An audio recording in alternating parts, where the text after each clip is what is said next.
So Donald Trump was allegedly blowing Bill Clinton. Those are words that I never expected to utter in my life. Alright. In case you aren't caught up, a bunch of Trump-Epstein information released last week amidst the end of the US government shutdown. And apart from additional photos and links between Trump and Epstein, with the release of more than 20,000 pages of documents, the biggest reveal was an email between Jeffrey and Mark Epstein simply saying, ask him if Putin has the photos of Trump blowing Bubba. For context, Bubba was a nickname given to Bill Clinton many years ago. Now, is this all speculation?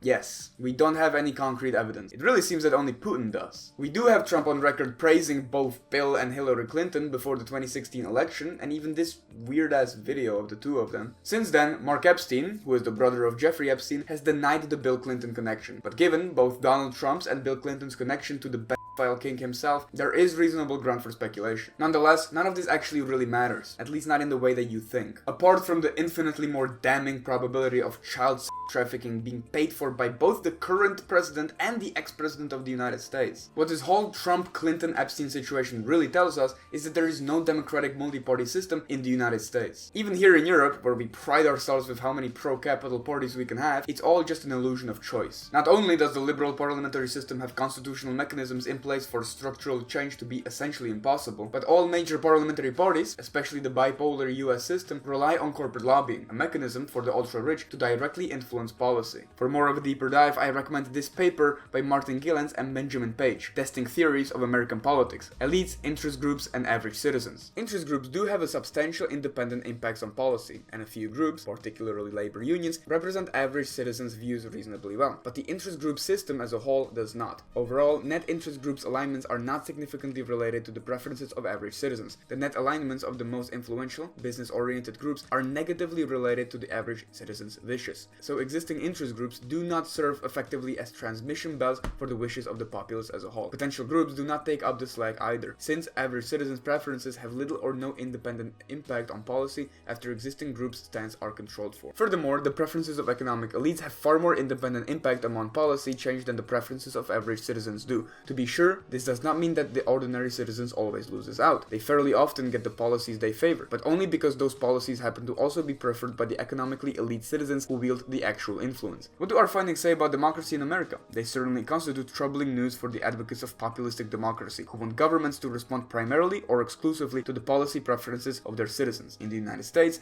our findings indicate the majority does not rule, at least not in the causal sense of actually determining policy outcomes. As sad as it is, this meme sums up democracy under capitalism quite well. No matter what party you vote for, you end up voting for someone that is literally in bed with, or might I say on their knees, with the ultra-wealthy capitalists. You gotta keep in mind that before 2015, Donald Trump was just another rich financier prick. Now, why do you think that he knew Bill Clinton before entering into politics? Because they moved in the same social circle. Politicians are not the rulers of the world. The ruling class will never actually give us the power to choose what policy we want. Politicians are simply puppets of the ultra-wealthy capitalist class that truly affect the policy through lobbying and blackmail. They all attend the same parties, they come to each other's weddings, they play golf together, and coincidentally, they also track kids together.